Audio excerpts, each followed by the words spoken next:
Good afternoon, Dr. Mumford. Ms. McIntosh. My Lord, thank you. I've got one follow-up question from the risk conversation, which is this. It relates to Ward 4B. Should Ward 4B stay on a high-level risk register to the present day due to the ventilation system that is now in place in the ward not having a HEPA-filtered corridor and there not being a backup air handling unit? And so, in a sense, should the partial compliance with SHTMO 301 cause 4B to stay on the risk register, in a sense, forever, while that remains unchanged? You can't have, well, you shouldn't have risks that just stay open forever, because it suggests that you're not managing the risk. I think it depends if there has been a conversation which is, this is the risk assessment associated with this area, and we accept that there is this level of risk.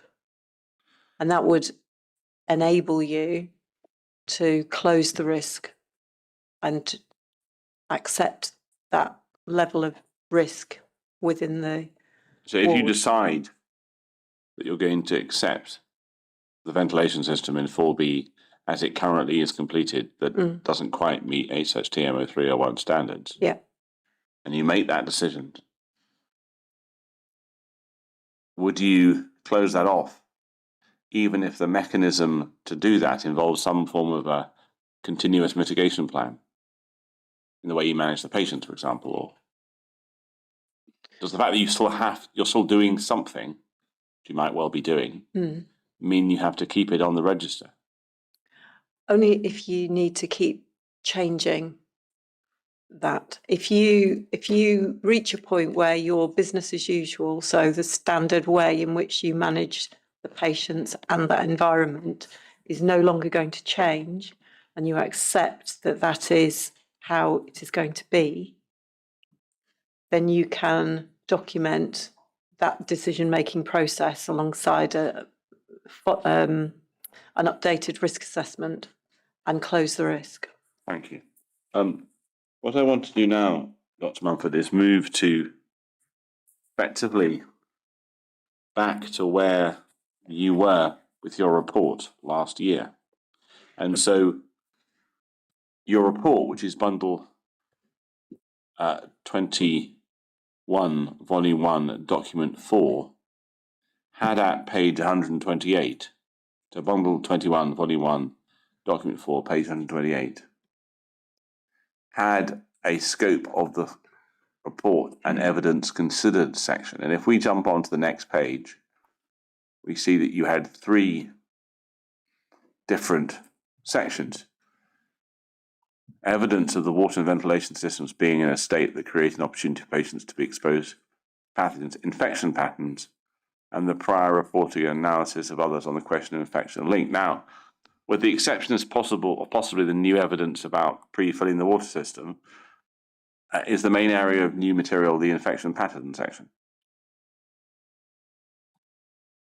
I'm thinking of the HAD report particularly.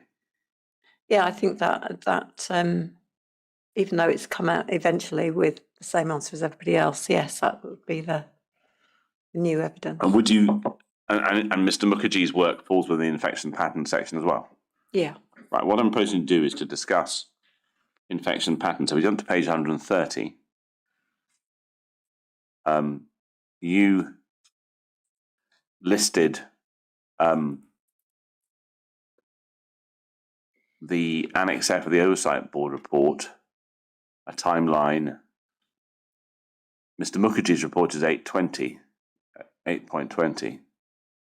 And then you looked at the prior reporting, and I suppose what we should do now is look at the HAD report in its current form as it in respect to infection patterns and Mr. Mukherjee's report, and then see where that takes you. So what I'd like to do is to go to the HAD report and look at their list of environmentally relevant microorganisms, which is at bundle 44, volume 1, document 1, page 97.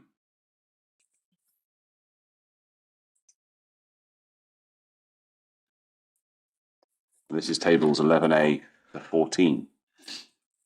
Now, I wondered if you had given any thought to the extent to which this list is similar to the master list that you were using for the comparison exercise that Sid did.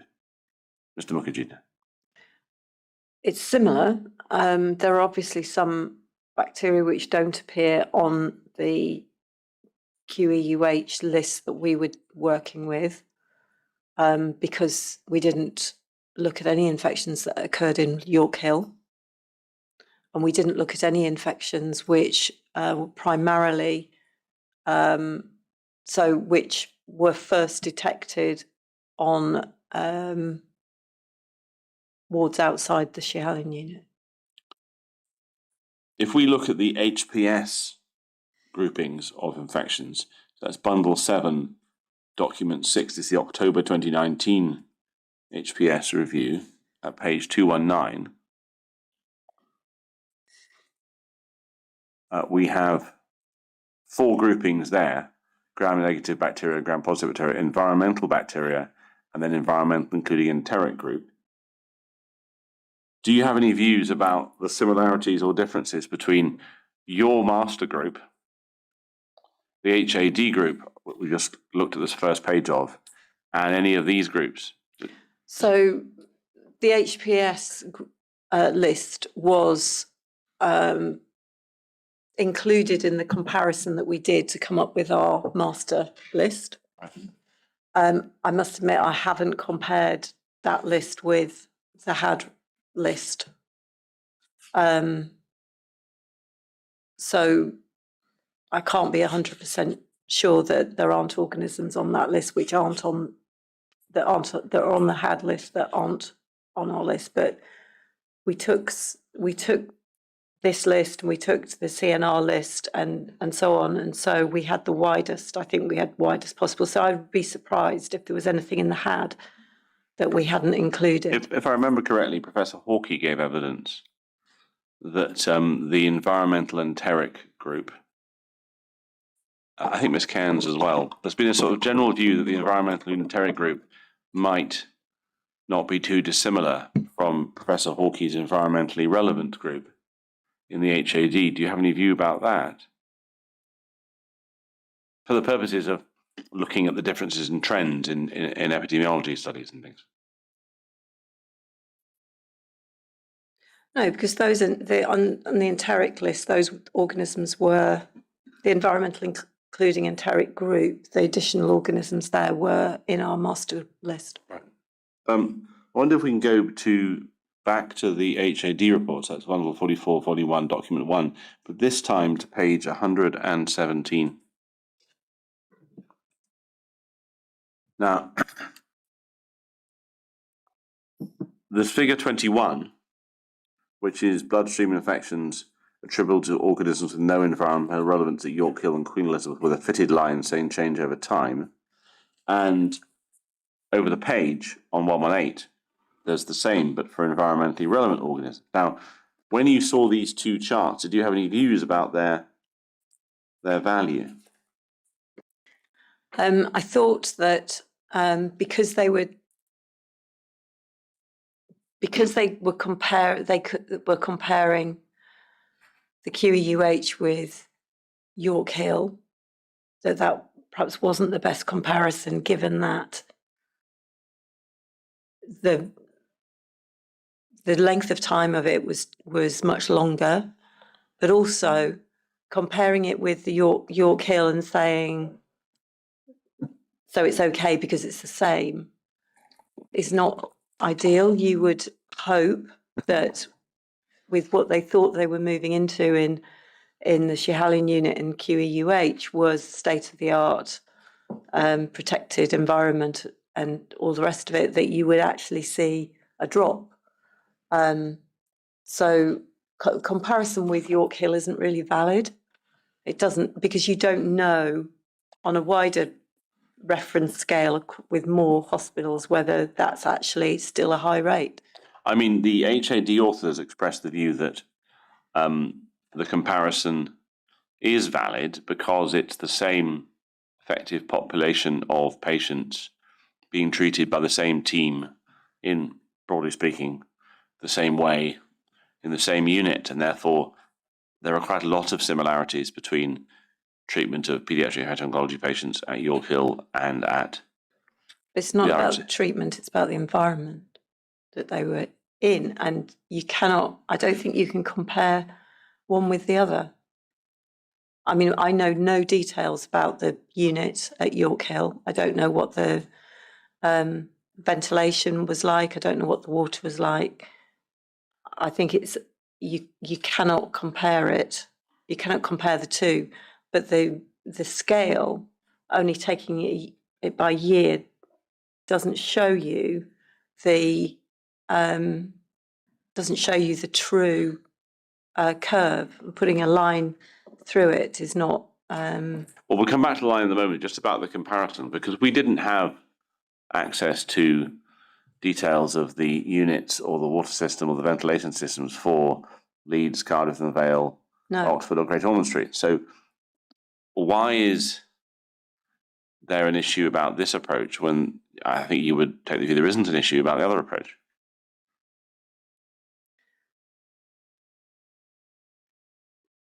Because you've got no reference for it being a good baseline to compare with. If you just comparing one unit with another unit doesn't give you that variety in order to be able to say what the mean level is. But also, you know, this doesn't take into account any of the everything else that we know that was going on and the views of the staff that there was a problem. And it doesn't take into account also, I mean, it shows that, you know, everything lifted off the zero line, but it doesn't demonstrate that that is a problem, which in fact... So if we just take about the views of the staff and come back to zero line in a moment. I think the view expressed by Professor Hawkey and Dr. Agarwal and Dr. Drumright is that by producing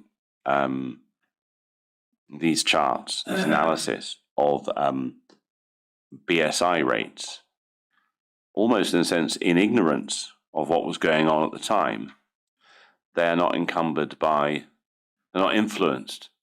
by looking out for changes that you would expect if the staff are talking about the right things accurately. And that it's an agnostic approach. Do you see any value in that? It's an approach. I think it fails to take into account everything else that we know that was going on. And what's this point you make about bringing it off from the ground? So throughout the York Hill data, you can see that the numbers keep going back to the zero line, but we have this lifting off of the numbers away from the zero line, which is quite sustained for a period of time, and which must represent an issue of some description, because the levels from 2015-16 are obviously very low and close to the baseline. So there must be something happening there, but because of the scale of the chart and the way it's laid out, you lose that richness of data within it. If you go back to the previous page, what, if anything, should we draw from the fact that I think, as Professor Stevens wanted to point out yesterday, there's no point when the environmental infections touch zero until the very end in 2022. It's the non-environmental. Non-environmental, sorry. Again, you know, you can argue that the green part of the graph, which is QEUH, shows an improvement, obviously, and then we've got a downward trend line, and again doesn't take into account everything that was happening in the hospital at the time. it's probably worth just checking that a lot of these points are addressed in your report on the HAD report, which I should probably take you to, at least formally. So that's bundle 44, volume 2, page 739. And then a joint report you did with Mr. Mukherjee on the same bundle, page 1282. Are you content to adopt these as part of your evidence? Yes. Yes. We go back to page 118. Sorry, volume 2, volume 1, page 118. There we are. Next page, please. Do you see anything important about the choice of a y-axis on these two figures, so figure 22 and figure 21? In the sense that the y-axis for figure 22 reaches a peak, reaches a maximum extent of 25, and you go and look at figure 21 on the previous page, it reaches a maximum of 40. Does that pose any difficulty for us interpreting the images? I mean, it would be nice to have them on the same scale, but it also says that, you know, the non-environmental bloodstream infections are more common than the environmental ones because they're at higher numbers, but nothing more than that. I'd like to look at, I think I'm probably going to cut this short in one sense. So if we go to the HAD response document, which is bundle 44, volume 5, document 2, we go to page 50. When you saw this, what was your response to the change from figure 22 to figure 2F3? So I felt that it did now represent the, you know, and clearly represent that there had been the peak in 2017-18, which was, you know, more or less the same shape. But it's not a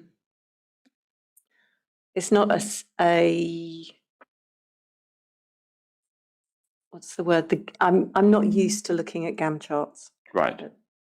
But in terms of the conclusion that is set out in paragraph 2F13 from the HAD authors, is that in any way different from the position they'd taken before?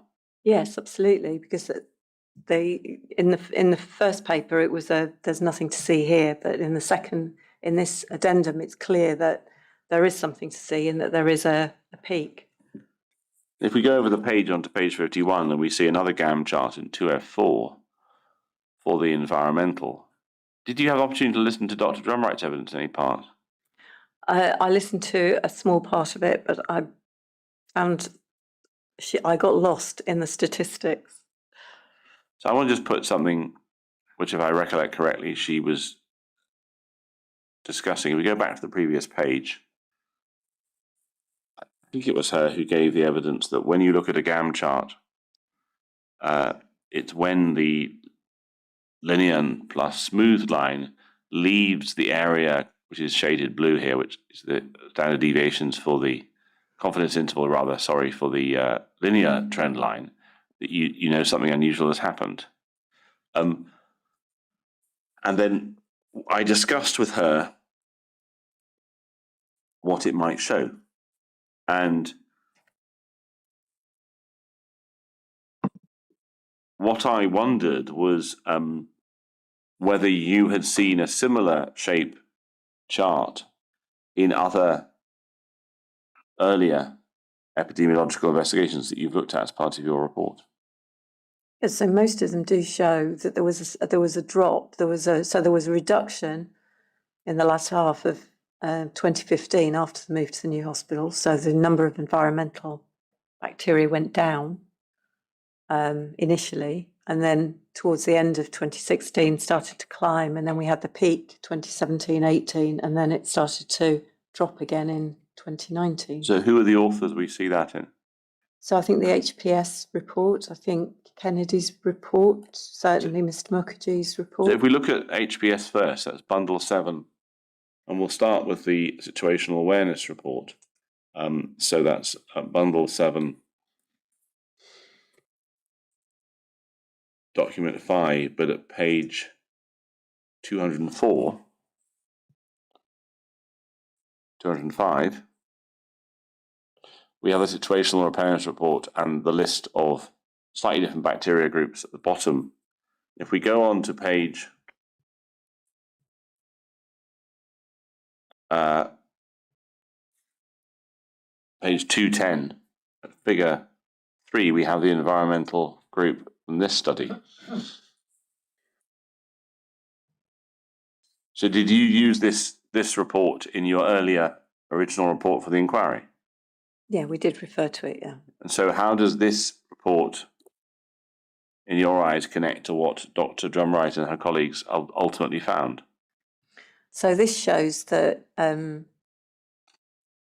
SPC charts are not ideal for demonstrating this, but it shows that the drop at in 2015. Can I just check something you because there was a piece of evidence that came in after the hearing. I was corrected in the closing submissions from NSS. I think I seem to have misunderstood that the mean line on that chart, the centre line, as it's recorded there, is driven by the data points before the opening of the new hospital only. It's not driven by the whole chart. Is that something you'd appreciated? I don't know. No, I don't think I did. Sorry, I interrupted you. Do please. So it shows that most of the dots are on the baseline in the latter half of 2015 and early 2016, and then it shows that you get more dots above the centre line going into 2017 and 2018, and then you start seeing exceedances above, right up to above the confidence limit towards the middle of 2018. So it shows that rise in infections, and again, away from the baseline. And if we go to page 214 for the October report, and then we go to page 230, and this is figure 6, then SPC chart in October 29, environmental, including enteric, a slightly different group. Did you look at this in your previous report? Yes. And what would you say that you see in here compared to the ultimate conclusions of Dr. Drumwright? I think it shows again that exactly the same thing, and then you can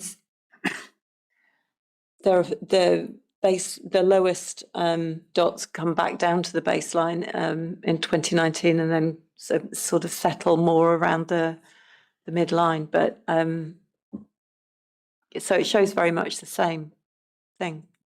If we look at Dr. Kennedy's work, I recognise Dr. Kennedy report. Dr. Kennedy didn't add much to what was done by HPS. Or am I being unfair to Dr. Kennedy? No, I think that's true. But if we look at his report, he spoke to his 2019 report, and we go to bundle 6, document 28, and we go to page 107.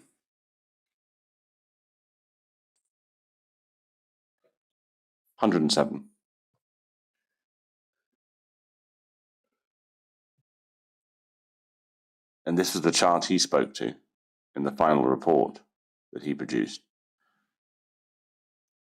When you looked at his report before, why was it that you didn't see that he added anything to what you've previously seen in HPS? So I think it shows very much the same shape curve. The thing that he's added, which isn't there in the HPS, is to recognise the difference between the number of organisms and the number of cases, recognising that there's polymicrobial infections in yes, because I wondered patients. just to make it. I want you to clear up why polymicrobial infections is a concept we need to pay attention to? So I know there's been some discussion about polymicrobial infections and whether or not they're real. But they do show, in my view, a higher level of contamination of the environment or whichever source it is that you choose for the patients to get their infections from. And we saw a higher number than one might expect of polymicrobial infections, which included environmental organisms. And this chart is a way of showing that. Yeah. So how does it show that in, for example, 2018? If you could explain which line is which, as it were. So the solid red line is the number of cases. So the number of patients who had and it's a deduplicated rate, I presume. So the number of patients who had a positive blood culture and bloodstream infection. But then the blue dotty line is the number of organisms seen. So you can see that particularly between April to June, you'll see that very high peak, which is way above the number of cases, which is double the number of cases, which suggests that you've got quite a high number of polymicrobial episodes. This will be children where you found 2 gram negatives on this list within the same sterile sample. Yeah. And if we go back to the HPS work, starting with the situational awareness report in bundle 7, I wondered if, and I may have misunderstood this, we might see something like that in figure 4, which is on page 211. Does this start telling us about polymicrobial outbreaks, or have I misunderstood the spots? Or is this a different measure? It's a recurrent outbreak chart. So the dots represent, it says the first and recurrent episodes of the same species from the same patient. So it doesn't tell you which of the cases are polymicrobial. In fact, do either of the HPS reports show you polymicrobial cases, as far as you can recollect? Not to my recollection, no. So where else, apart from Dr. Kennedy, do we find a sort of visual discussion, presentation of polymicrobial infections? I'm not sure there is one, to be honest. I know you discussed it in your report. I'm not proposing to go back to it, but there's a section in your report you discuss there when they occur and things. But did you pull that then for the stuff in your report from your original data set you provided by GGC? Yes. And are these the rows? So Mr. Mukherjee would explain it in the context of data management, that in a single row in that big spreadsheet for a single blood sample, there would be a row, a column, a box even, that would contain multiple codes for 2, 3, or 4 different microorganisms found in the same sample. Those will all be polymicrobial cases. Yes. And presumably, is that how you would have generated the text in the report about polymicrobial cases? You literally have counted them. Yes. Is there any other way you could have done it? Other than reading IMT minutes, I suppose. I mean, you could, reproduce a graph very similar to Dr. Kennedy's. Yeah. And do it that way. Well, let's take that off the screen. I just wondered, therefore,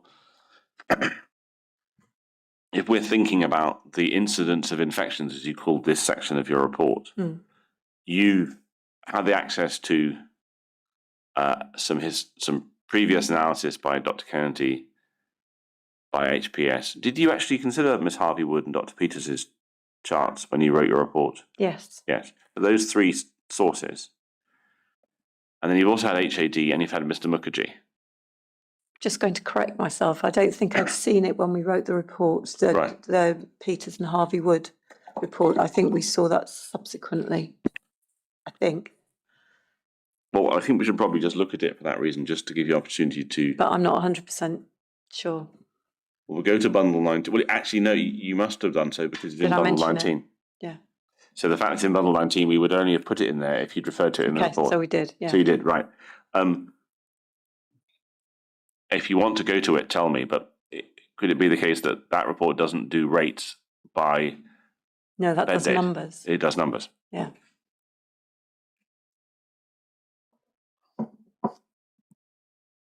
And I wanted to check something I've understood before I say it rashly somewhere and get told I'm wrong. You can obviously count infections and count episodes, and you've done that with Mr. Mukherjee. And again, you're nodding again. Sorry, yes. And HAD have done that. Yes. And HPS have done that. Yep. And Dr. Kennedy's done that. And there's all, in different ways, you've all calculated rates. Yes. Dr. Kennedy has also calculated a way of presenting the polymicrobial issue. Yes. In his chart. But for a limited number of organisms. For a limited number of organisms, because that's just the Dr. Inkster list of organisms that's the end of his report. We can just put that on the screen, just for clarity. So we'll go back to bundle 6. And we'll go to page 121. So this list of organisms, which is much more limited than yours and HPS's. Yeah. So he calculated it for that. And then we have the various colour block charts from HPS of what sort of organisms they were. Yes. But they're not measuring polymicrobialness, if that's a thing. No, I don't think they put a case line in as well, did they? No. Well, we can go back and look at them if you want to be sure. So it's bundle 7. It's the redacted one, sorry. Bundle 7. Page 232. The section is headed diversity of organisms. And then page 233 has a chart for the organisms deduplicated at species level per genus. So they don't measure polymicrobials either. No, because they do the percentage of how many of episodes that each organism appears in. So I want to just check that in a sense, these 3 different ways of looking at the incidence, that is the overall number of episodes, whether there are multiple organisms in the episodes and what the species are there any other aspects to this instance of infections sort of topic that you want to draw to our attention? Because we can see how many there are, how polymicrobial they are, and what they are. So is there anything else that we need to think about in terms of what the data is showing? To go back to your original heading, which was infection patterns. No, I don't think so. If we take that off the screen and go back to your report, so that's bundle 21, volume 1, page 130.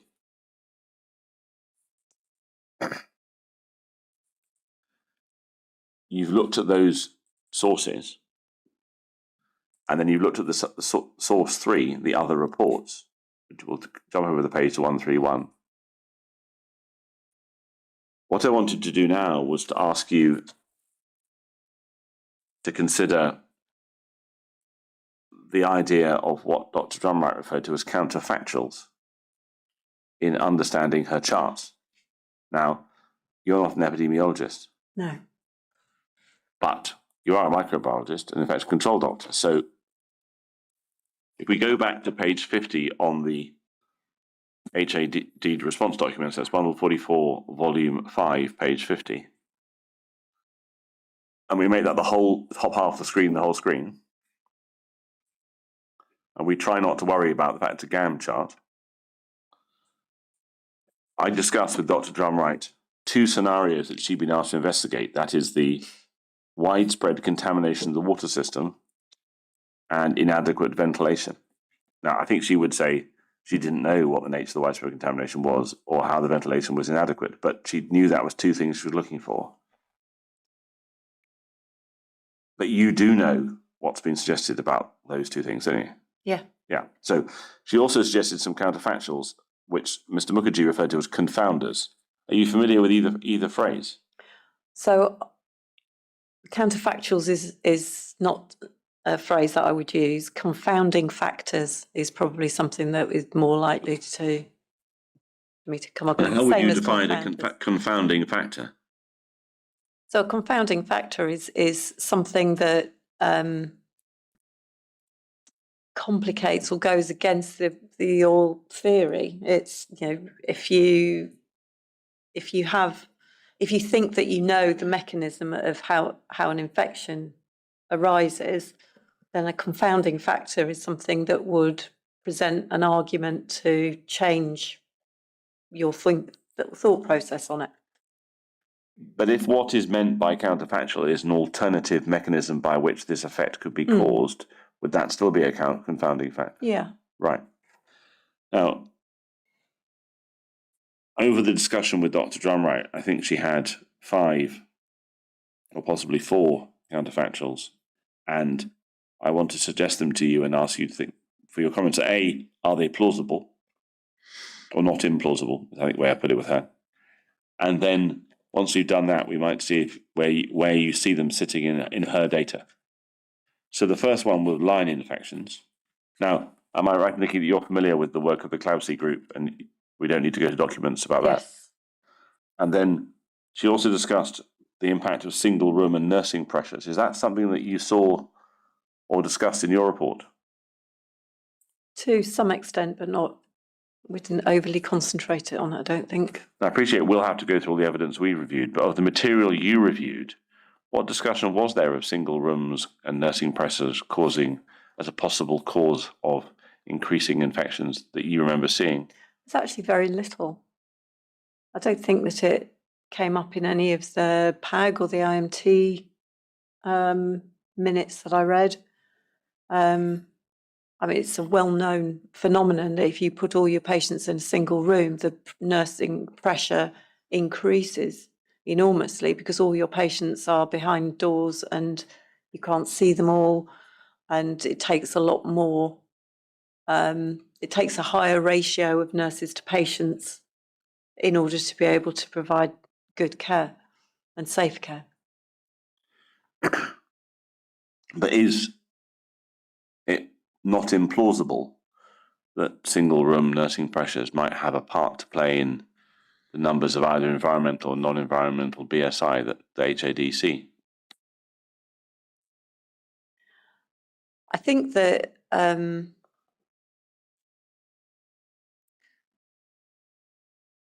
one would expect that the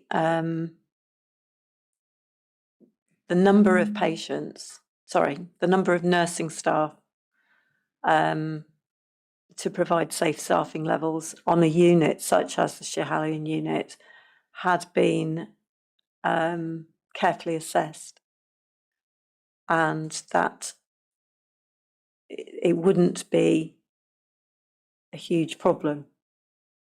On the other hand, you can find that if nurses are highly pressurised and they have less time to care and less time to complete their role, that they can, on occasion, be forced to cut corners. But we didn't see any evidence of that, I don't think, in anything that we read.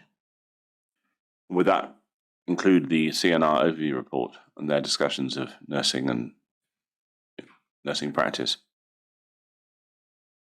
I can't remember, to be honest. Okay. There's then been a discussion about antibiotic prescribing patterns. Now, there's obviously been a lot of evidence about meropenem, and you've given evidence about it. I'm not proposing to revisit it. And then there's been more evidence arising in the last week about whether we should look at ciprofloxacin.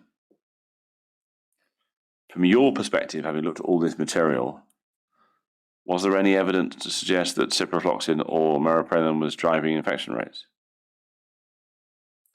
So, from the ciprofloxacin point of view, there's no doubt that the amount of ciprofloxacin increased quite dramatically at one point, I think 2018, because it was decided to give it as prophylaxis for against infection for the children. On the other hand, we have evidence in Dr. Peters and Ms. Harvey Wood's presentation that the rate of ciprofloxacin resistant organisms clung tightly to the 0 line all the way through their piece of work. So although there's high usage, there was no evidence that ciprofloxacin resistance was an issue at all. What about meropenem? What's your final view on that? Meropenem went in peaks and troughs, as you might expect with any antimicrobial that you're going to use in that kind of unit. And there were also peaks and troughs in resistance rates, but then because the evidence that was presented was in numbers in Dr. Peters and Ms. Harvey Wood's presentation, whilst you can take a percentage out of it, the numbers were so small that it would be hard to think that one peak here and then a few months later another peak was more than coincidence, when maybe it was two organisms or 3 organisms. It could have just been due to natural variation. So I don't think there's conclusive evidence that meropenem was driving any resistance. And the other thing to note is that it was not mentioned in any of the PAGs or IMTs around the environmental organisms. There was no mention of particularly resistant organisms, other than those which, like Acinetobacter, which is naturally resistant. There is no reference to increased resistance to antimicrobials or multi-drug resistant organisms. Now, the next one that Dr. Drumright raised was the possibility that contamination in either laboratories or at the time samples were taken might have a role in driving infection numbers. Do you have any view about whether you've seen any material in any of the evidence suggest that was a concern in the period from 15 to, say, 20? So I think that was raised in I can't remember whose report it was, but there was one report which suggested that there was a change in laboratory practice surmised that there might have been a change in laboratory practice to identify more organisms in blood cultures. And that was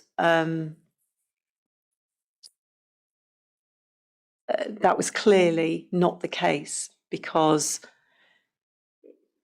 part of the standards to which microbiology laboratories work is that if an organism is found in a blood culture, you identify it. You don't go, I'm not going to do that one, I'll just do this organism. You identify organisms that appear in blood cultures. So unless there was previous poor practice in microbiology, which I know Ms. Harvey Wood has absolutely categorically said that was not the case, there doesn't seem to be any issue. I think, to be fair, Dr. Chaput has also been very keen to defend the competencies of the laboratories as a regulated, accredited laboratory. Yeah, I'm sure. The next thing is team dynamics. I mean, that's my phrase. But I think by the way that Dr. Drumright was discussing, it's the idea that people aren't working well together in the broadest sense. And I put to her it might include estates people, infection control, microbiologists, treating clinicians, more senior management. Now, she didn't have any access to any of the evidence about this other than the most whatever she picked up from reading material after the HAD report was written. Now, you have no doubt picked up a lot of this evidence. I'm not going to ask you to start telling me who amongst the protagonists in these discussions you prefer their evidence or not. That's not what I'm asking you to do. It's more at a high level to ask you whether it's plausible or not implausible that suboptimal team dynamics between all these people could have contributed to these infection rates in both environmental and non-environmental organisms. I think it's plausible that it might have an effect. And you can imagine a scenario where some estates work needs to be done, and the request for that to happen is made, but the dynamics are such that the estates team choose not to do it, or that another part of the team doesn't want to talk to estates about doing some repair work. I think between there might also have been some, a antagonism between different parts of the clinical team or clinical team and infection control. However that worked, you can see that there is potential for things to maybe not go as well as they might. Now, there was one aspect of it which I wanted just to put to you, and if you think this is overly complex and that you just can't do this, I'd be grateful if you told me. Now, if we look at Dr. Drumwright's chart in figure 2F3, and if we could make it so the right-hand half of the chart is the whole screen from, say, 2014 onwards, and that's good. I think Dr. Drumwright's position was that the change down is in early 2018, but we should be careful with that date, and that it's back down below the trend in 2020. But again, we should be careful with that date. We've heard evidence that issues of team dynamics continue into certainly the autumn of 2019. You may well be aware of the events I'm talking about around the chair of the IMT and who that's to be. Now, to what extent is anyone entitled to look at that chart and go, well, by the time we get to the point where those events are happening, whatever the merits of the different perspectives taken, the infection rate's already quite well down, and therefore that can't be driving the infection rates. Or am I thinking about this the wrong way, or is the data unable to tell me these things? I think the data is unable to tell you that. Right, that's probably too much detail on my part. I'm thinking about it too much. I think you might be trying to retrofit a theory into... Well, I won't do that then. Thank you. But if we stay at the high level, how would we consider the question of team dynamics in respect of environmental and non-environmental organisms? Would we expect to see it in both, or one, or neither, or...? Well, that's a good question. I think that's really difficult to answer. Why is it difficult to answer? Because you'd first have to work out what effect that team dynamic was actually having, and what it was about the dynamic that was pushing the infection rate. And then you'd have to see if there was a difference between environmental and non-environmental. And you've got other conflicting things like the CLABSI work going in there, which is very much reducing it reduces all of it, but particularly the non-environmental and out of that non-environmental group, the gram-positive. So you've got a lot of factors all working together to actually pull how the effect that a team dynamic actually had on all of that is really challenging to do. Okay. The question I eventually asked quite a few people was using the concept of some, i.e. being more than trivial, but certainly not half. To what extent are you comfortable with the idea that this data for the environmentals, well, let's look at the non-environmentals first, page 51. For the non-environmentals in figure 2F4 is consistent with some of those infections being caused by line infections, central line BSI, and indeed maps onto the reaction to the CLABSI data, CLABSI issue. So the curve, this curve compared with the environmental curve is slightly left shifted time in the timeline. Yeah. So the peak is 2017, not 2018.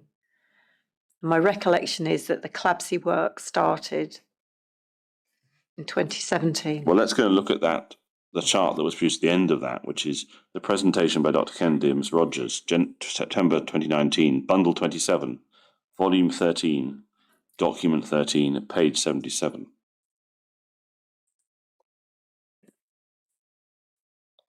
Now, I suppose we should read this with Ms. Rogers' evidence in her statement in mind, but I won't take you to the statement. If we look at the next page, we have a complicated chart recording total CLABSI infections in blue, and gram-negative CLABSI in red, and bed occupancy in green. And I wonder if that's the chart you're thinking of when you were just talking about the dates of CLABSI infections. I was thinking more about when the CLABSI project itself started, which I think was 2017. I'll just check Ms. Rogers' statement.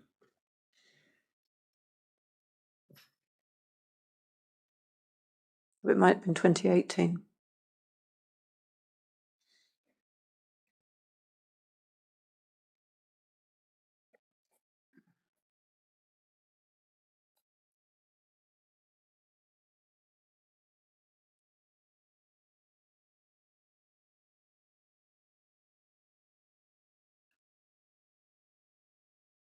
Sorry, I opened it in the wrong document format.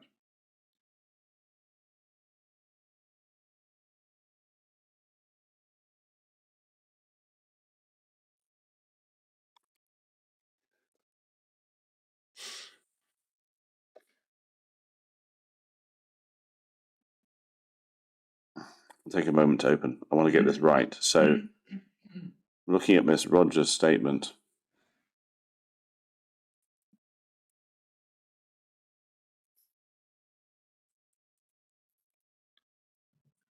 she describes the work as starting in 2016. This is paragraph 133 of her statement.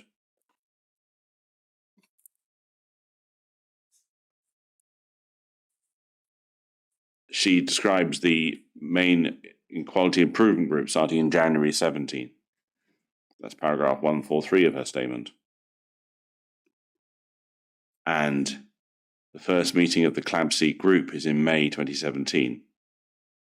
Yeah, and that's when the decline in numbers, apart from the spike in March 18, that's when the CLABSI numbers started to go down. So to go back to figure 51 on the HID response document, page 51, which is bundle 44, volume 5, page 51, to what extent would some of these infections be explained by So that line infections? that the peak in 2017 dropping off then it follows that same line. Do you feel shape. do you feel there's a consistency there? Yeah. We go back to the previous chart on page 50, which is the environmental infections, 2F3. What's your view about whether environmental BSI might be affected by line infection rates of the sort being tackled by the CLABSI group? So you're obviously going to get a few a few environmental organisms in with your collapses, but nowhere near as many as In your fact, can we see that non-environmental. if we go back to bundle 27, volume 13 on the page we were on, which is page 78, that Miss Rogers has plotted the gram-negative collapses along the bottom of the chart. Yeah. So that's smaller. Yes, absolutely. And your gram-positives are the bulk of those. If we go back to bundle 44, volume 5. But the peak, so during 2017, when that collapse work has started and the other curve is going down, you can see the curve here is still going up. Right. Now, if we stay, I think we now dealt with all the counterfactuals that Dr. Drumwright had raised with us. Do you want to discuss the prospect that inadequate ventilation might be contributing to this, these infection rates? I'm happy to discuss it if that's what you. Do you think there is any part of this data, this peak, if that's what it is in 2018, environmental PSI is being driven by ventilation? I don't think that you can. I don't think you can extrapolate from that graph. You can't extrapolate all that's due to ventilation. But if we turn to the contamination of the water system, which you've been told about in Dr. Walker's report and you've read about in other documents, to what extent would you think that some of that peak of environmental pediatric PSI recorded by the HAD team in figure 2F3 might be caused by, in some way, connected to the water system? Well, my view, as I put in my report, is that there is an association with the water. In terms of the proportion of the infections that are water related, are you able to help us?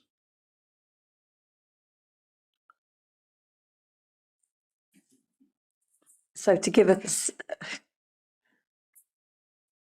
I think it's very difficult to give you a percentage of how many of the environmental infections are directly due to the water. I think a reasonable number of them will be. I think there's obviously different routes of transmission, which we talked about in the report. And they're not all directly water to patient. Some of them are indirect, water to surface to patient and so on. But there's no doubt in my mind that a large number of those infections are going to be related to the water. We'll take that off the screen. What I want to do is to think about your final conclusions, which you address in your report, chapter 11, bundle 21, volume 1, page 175. And obviously you've given more evidence. I'm not proposing to work through that again, because part of it, because Ms. Dempsey is not here as well. But how do you respond to the suggestion that your conclusions, both there and in your oral evidence in November last year, are undermined by reliance on the conclusions of Mr. Mukherjee, which has been critiqued in various ways? I don't think the conclusions here are undermined by it. I think the graph stands, the shape of the graph stands. There's clearly been an increase in infections in with environmental organisms, which has been reproduced in various different reports, including the addendum to the HAD report. I think there's no doubt that the water was contaminated and that there was widespread contamination of the water system. And so I don't think that I mean some of the detail of numbers and things which I put into my report will be affected by the changes in Mr. Mukherjee's data, but the overall conclusion I don't think is changed. And to what extent does the journey of the HAD team influence or affect your conclusions as well? I think they,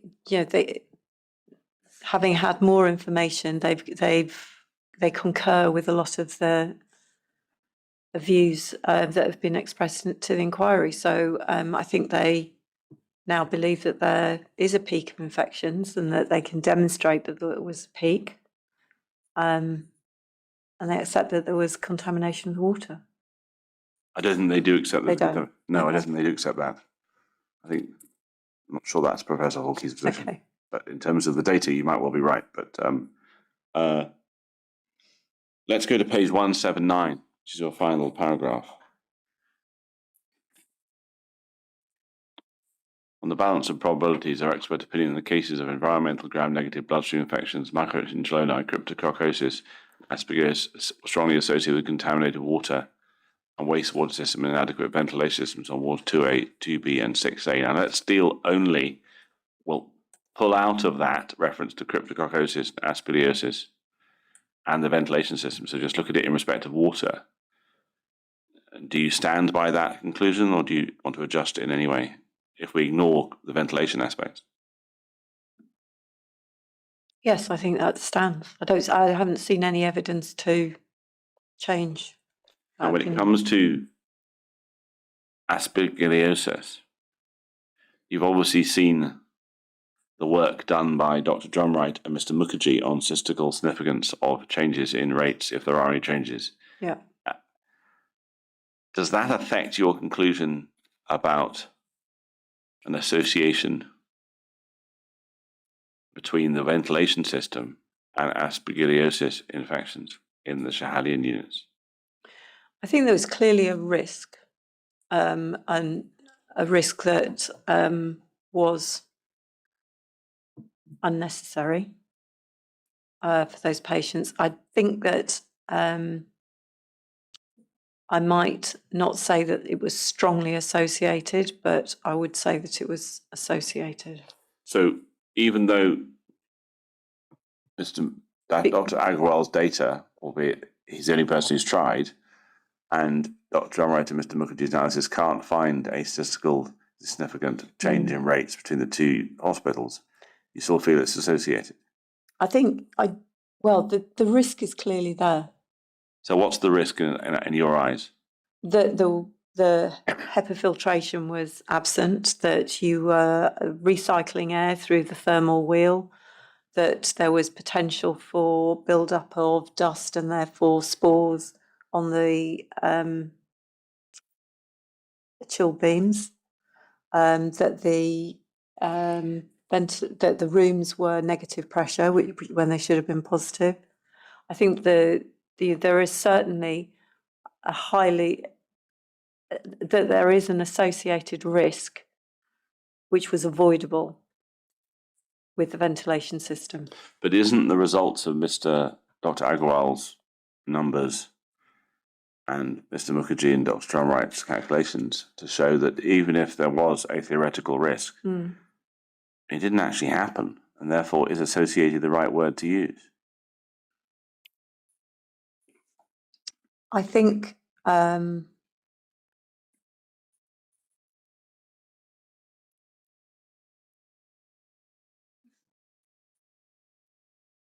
it's very difficult in those small numbers, and it's small numbers which prevented them having any significant any statistical significance. I think it's very difficult to prove it one way or the other. Now, no one's done any statistics on cryptococcosis. I'm not going to reopen with you the reporting of cryptococcosis cases to RHI. You gave evidence about that at the end of your evidence, and we'll pick it up with RHI and Scottish and GDC witnesses in 4 weeks' time. But have you in any way changed your view in respect of the link between those cases and the ventilation system that you've described in this paragraph? Well, again, I think, there is clearly a risk there. I think I haven't seen anything that would change my view of the risk.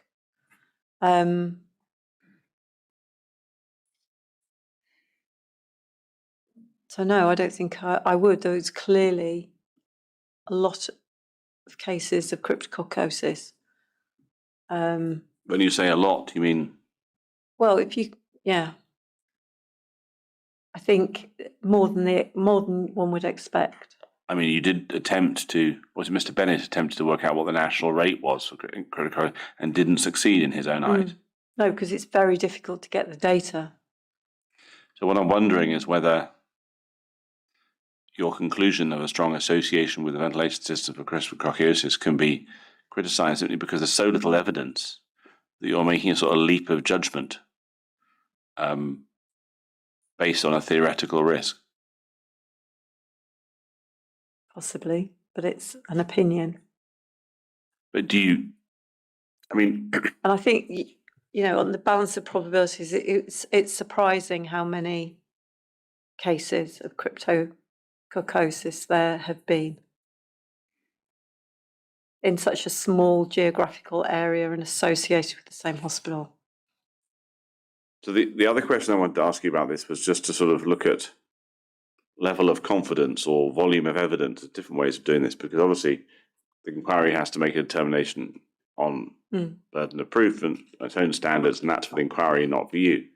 But do you see any difference in the amount of evidence available to you in respect of, say, the water on one side and these ventilation decisions on the other? Absolutely. I mean, the ventilation, the evidence of poor ventilation is entirely about the physical issues with the ventilation. So the way it's been put in, the build, the way it's been, the level at which it was working, the construction of it, the use of thermal wheels and so on, and the way that the isolation rooms have been built. So all of that is purely physical, and there is very, very little microbiological evidence. I suppose the thing to do then move on to is to try and knit the discussion about risk and patient-centred care back to this conclusion. If we stay in the area of the water system and water contamination, I think the answer is that is it your view that there are points when, are there points when the water contamination system adversely impacted on patient safety and care? Yeah. When were they for the water system?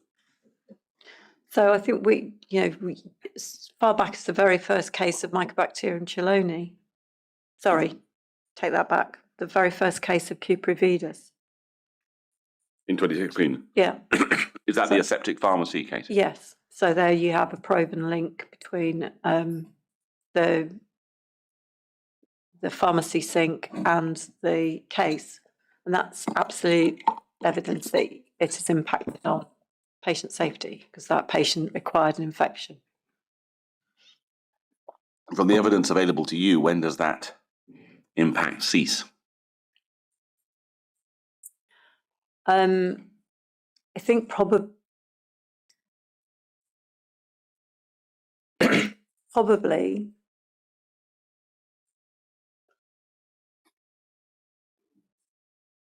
to be confident that it ceased would be when the patients moved back into the Schiehallion unit after That's the in March 22. Yeah. Right. Even though the curve was clearly going down prior to that, I think to be really confident, you would have to say when they moved back. You wouldn't take the view that there's a view expressed by, I think, Mr. Kelly and Mr. Clarkson, amongst others, that the interventions on the water system were so significant, but certainly in 21 and 20, you might have had a better much more reduced level of microbial proliferation. Yes. And the filters are on. Yeah, but they were still using point of use filters and they still got other mitigation in place. So to be confident that those issues have been resolved, it would be when they move back into the Schiehallion. And then, if we turn to ventilation, when do you feel that the adequacy of ventilation, if ever, adversely impacts patient safety and care? I think that's very, very difficult to assess. You can argue that because we know that the ventilation wasn't up to specification and it wasn't in line with SHTM 0301, then you could say that all of the time that those patients were in areas where they had out of spec ventilation, that they were at additional risk. And I know there's arguments around that, but you know, if you just stick to they were in a out of specification ventilation system, then you can say that there's increased risk. When they move back into the Schiehallion with the compliant ventilation that they have in that unit now, then you've absolutely done everything that you can to ensure that the risk is as low as it possibly can be, given current knowledge and wisdom on what makes a good ventilation system. If you were to accept the alternative view that there isn't an evidential basis for the general guidance in SHTM 0301, can you make statements about individual wards? So when did the adequacy of ventilation adversely impact patients in Ward 2A? How would you analyse that? Same sort of period? Well, it would be from day one that they moved in, when the ventilation was not built to the specification. And what Ward 4B, adult BMT, would just be that 5-week period, and then the period since they moved back, or something else? So they there's that risk for all of the time prior to the upgrading. And then it's because it's still not quite in specification, there would still be a risk, but as we discussed, possibly an accepted risk related to the HEPA filtered corridors and so on. Now, are there any points when you're of the view that the buildings of the Queen Elizabeth Royal Hospital Children did not provide a suitable environment for the delivery of safe, effective, person-centred care, or is that basically just the same answers you've just given? I think it's probably the same answer. Right. My lord, I think I've asked all the questions I planned to ask Dr. Mumford. I do suspect there might be some questions in the room. I wonder if we might take a 10-minute break just to find out what's going on. Let's do that. As you're aware, Dr. Mumford, the procedure we've adopted is to allow legal representatives an opportunity to pose additional questions if they have additional questions to propose. So if I can ask you to return to the witness room for about 10 minutes. Thank you.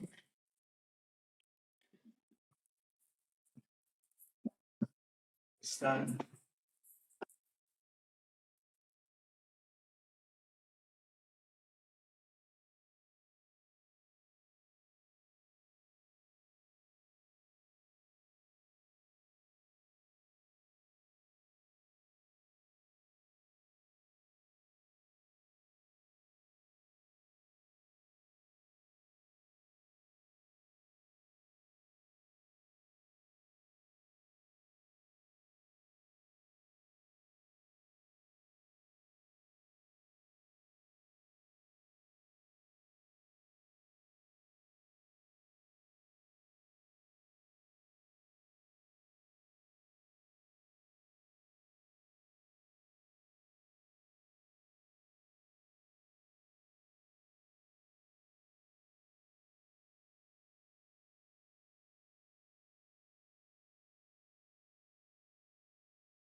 Mr. Dodge. I have 4 questions, my lord.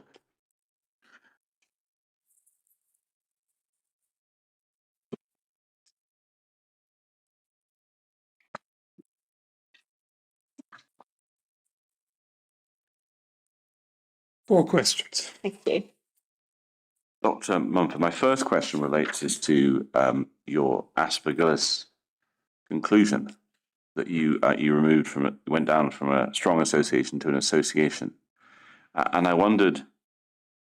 I was asked the question of whether you'd fully taken account of issues found in and recorded in IMT minutes around that may be relevant to aspergillus and were thought to be relevant in terms of tears in ductwork, in ceiling voids, water dripping from chilled beams, ongoing construction near the paediatric oncology ward, water leaks in ceilings and mould found, and mouldy ceiling tiles removed. And whilst I did ask you about the data that Dr. Agarwal had created, to what extent do you feel that those factors speak to something more than an association between the environment and the aspergillus system, the ventilation system and aspergillus?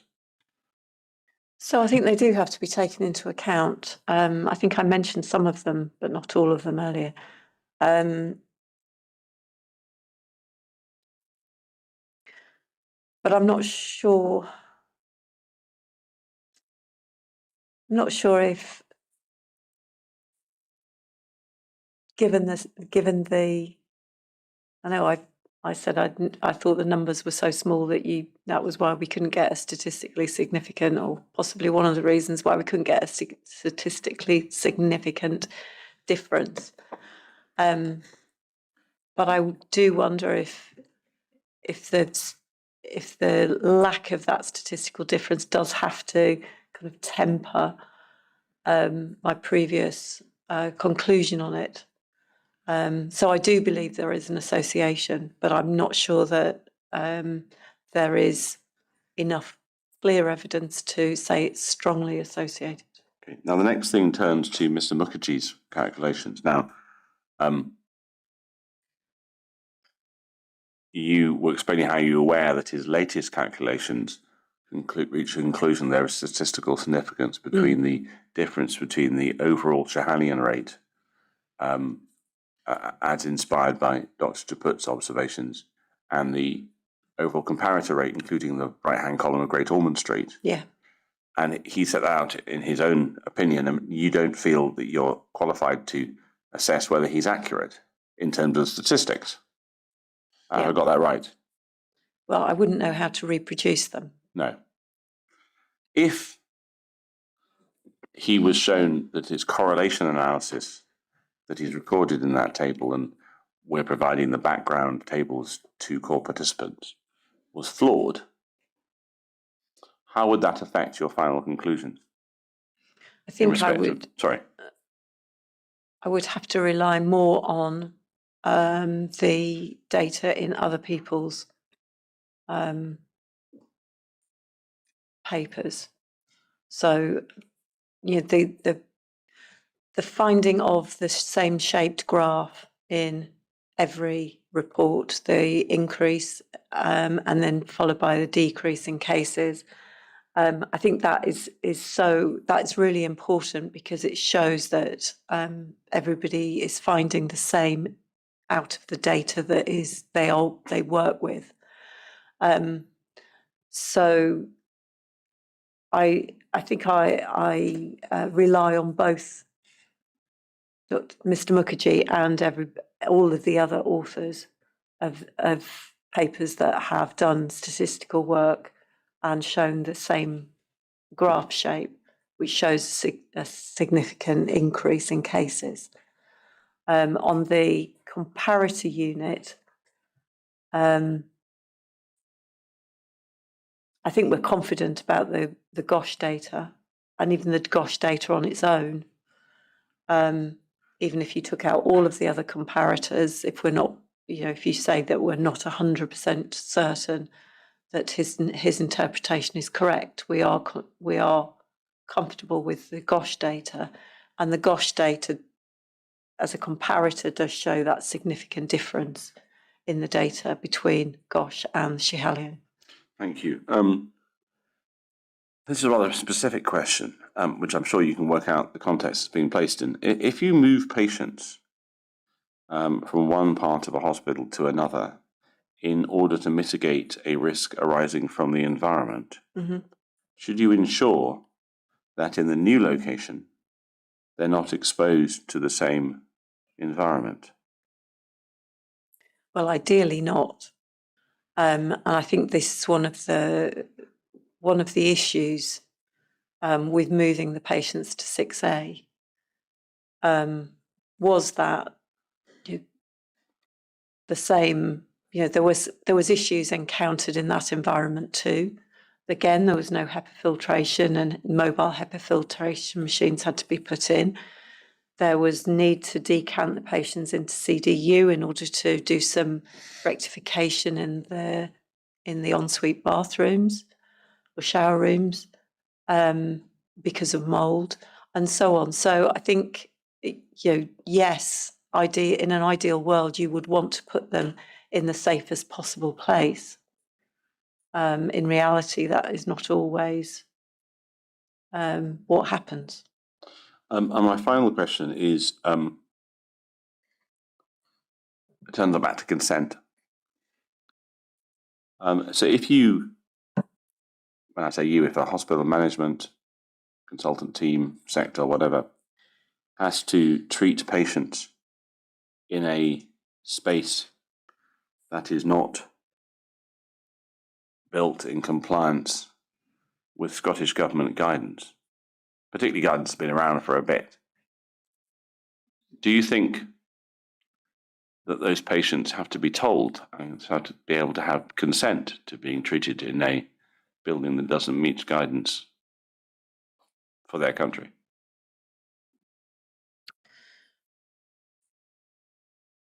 So before I answer the question, I would say that, every time the guidance changes, a number of hospital buildings will go out of the guidance, as it were. So they will move from having previously been within the guidance at the time that they were built to moving outside as the guidance develops.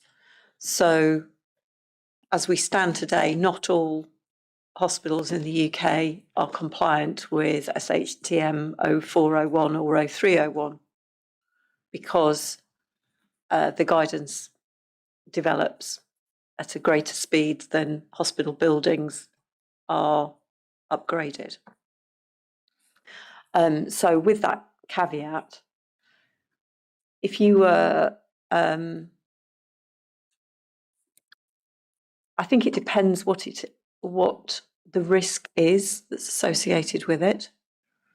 I think you would have to do the risk assessment. If the risk was low, I think there is little to be gained. We do have a duty of candour for patients in the UK around sharing with patients the level of information that they need to know, particularly if something goes wrong. I think you would stand in a difficult spot if something about the built environment, which was known but which was not shared with the patient, was then found to be the cause of a patient's infection, for example, or something else that went wrong. So I think there is a balance to be struck between telling the patients too much and distressing them for what is a theoretical risk, but where there is more than a theoretical risk, being completely open and transparent with patients, which is what we should always aspire to. So my feeling would be that it would have to be on a situation by situation basis, with risk assessment, with the system thinking that we talked about earlier, to determine what the risk was, how likely it was to be realised, and what the impact would be on the patients. Because we cannot, in reality, tell patients absolutely everything about everything. And we have to make a judgment call on some of those things. Thank you. Before I hand back to Bob Brody, I want to record my thanks for all the assistance you provided with me. I'm trying to understand all this in the last 2 years. My Lord, I've got no further questions for Dr. Mumford. Thank you, Mr. McIntosh. Can I add my thanks? My thanks for your attendance today, Dr. Mumford, your previous attendance, and all the work that has gone into that evidence, including the work done more recently engaging with material which has come forward recently. But your evidence is now completed and you're free to go. But you go with my very warm thanks. Thank you, my Lord.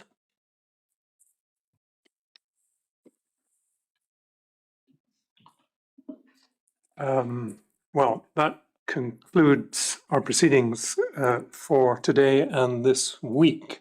We resume, I think, on the 16th of September. The 16th of September, Lord, for our 4-week block, which is known as Part 3.